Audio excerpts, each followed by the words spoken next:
guys, welcome to KV School Education. Today I am going to say the unit number 7 of class 6, that is PT Usha, the golden girl. So in the unit number 7 I am going to say the A reading. So in that unit number 7 there are 3 readings. So I am going to say A reading. So what is A reading? PT Usha, the golden girl. So let us know some athletician. So she is an athletic girl. So she, her name is PT Usha. So let us know detailly about her in this lesson. So now A reading. Let us see in your textbooks. PT Usha, India. This was the address on a letter from the Middle East. The letter was delivered by the postal department with no delay whatsoever. So PT Usha, India. So in the front paper of our newspaper, so they are given that PT Usha, India. So what is this? India in the sense it is comes under comes under the Indian country. So it was a letter from Middle East. So it was a letter from East. So so the letter went for the delivered for the postal department. What's that? PT Usha, India. So this was the status of Pilavulu Kandi Tekke Parimbal Usha. So what's the full form of PT? Pilavula Kandi Tekke Parimbal. So this is the full form of PT. So who was born as the second daughter of Paital and Lakshmi Amma on 20th May 1964 in the village of Payoli, Kayosdo district, Kerala. So okay, she was the second daughter of her parents named Paital and Lakshmi Amma. So she was born on 20th May 1964 in Kerala. Okay. So it was November 1973 when a dedicated physical education teacher called Balakrishnan discovered Usha while conserving with a parent. So it was in November 1973. So in the November 1973, a physical teacher named Balakrishnan, so he saw the PT Usha, okay, like a teacher. His eyes were ever watchful, kept drifting to a group of small girls playing blind man's bluff just across the field. So that teacher Balakrishnan eyes was on all the students in those field. So what the kids are playing blind's bluff, okay. Was there a pair of feet that were moving extraordinarily fast. So he is thinking that anyone is moving their feet very fastly. So he is thinking inside by seeing those kids in the field. Was the tiny dark girl in the blue skirt and white blouse moving like an instinctive athletic. So he thought that blue skirt girl was moving very fast like an athletic. Patient as ever, Balakrishnan waiting for the game to be over. Calling the little girl, he gently inquired of her, "What's your name, child?" The shy little girl hardly raised her eyes from the ground. "Usha," she was whispered and added, "from class 4. So while he is waiting, Balakrishnan was waiting to call the little girl, because if the game will end, he could call. So the game was ended successfully. So Balakrishnan called to that girl and get confirmed about her details. So who is she, from where, when she born, like that. So Balakrishnan called to PT Usha and she came. So he concerned that, "What's your name, child?"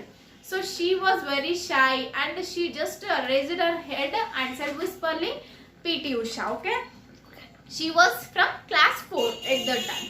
Thus were made one of the greatest discoveries in the athletic area of Asia. A simple question from an observant master and an equally unassuming answer from a tiny village girl from a distant village in Malabar in Kerala. So in the Asia at the time there were many discoveries, many great news, many good news were being introduced. So that same evening at 4:15 p.m. Usha heard the magical words from the first time in her life. "On your marks, get set, go." So on the same day at 4:15 p.m. PT Usha also heard the news that get on the marks, get set, go. So while running race, it will be the occurs. Okay. The master had explained to her what to do and why. Confused but very much aware of the seriousness of the occasion, she ran for her life. The rest is history. So she don't know about all those. So her master said that it should be like this, get set, go. So we need to run. In 1975, Usha was 11 years old and was practicing vigorously for the sub-junior district meet, her first ever. So at the 11 years old, Usha was practicing for the sub-junior level for running competition. She did that first time. Okay, with 3 days to go, Usha badly injured her heel. So if the running competition will be in 3 days, she had injured her heel. Okay. While practicing for the long jump, the day of the events, all eyes were on her for practicing long jump. So everyone's eyes were on PT Usha, but her heel was injured. She was so puny, so unbelievably tiny that she was the crowd's favorite even before the race started. So even before the race started, we encourage our favorite one. So everyone's eyes were on PT Usha. They were encouraging her PT Usha. So a white bandage on her heel won her even more sympathy. She came first in all 4 events. She participated in 100 meters, 200 meters, long jump and high jump. She was also the individual champion at the meet. So even though her heel has injured, she tried her best and she wounded a white color thread on her heel and she completed her level best. So she got the first. So she participated in 4 events: 100 meters race, 200 meters and long jump as well as high jump. Okay. Academically, Usha was an extremely bright student. She was almost amongst the top 3 in her class and was popular with her teacher. So she is a very bright student and she is very supportive in all sports. She was every time she will be in 3rd in a class and the teacher used to encourage her a lot and teachers will be liked her a lot. She passed her standard 7 exams with a first class grade. So in the 7th class she passed with a first class grade. Just then the government of Kerala announced a separate sport division for girls at Kannur, a town with special facilities for sports in addition to regular studies. So suddenly they announced that for the separate sport champion should be there in Kannur for girls.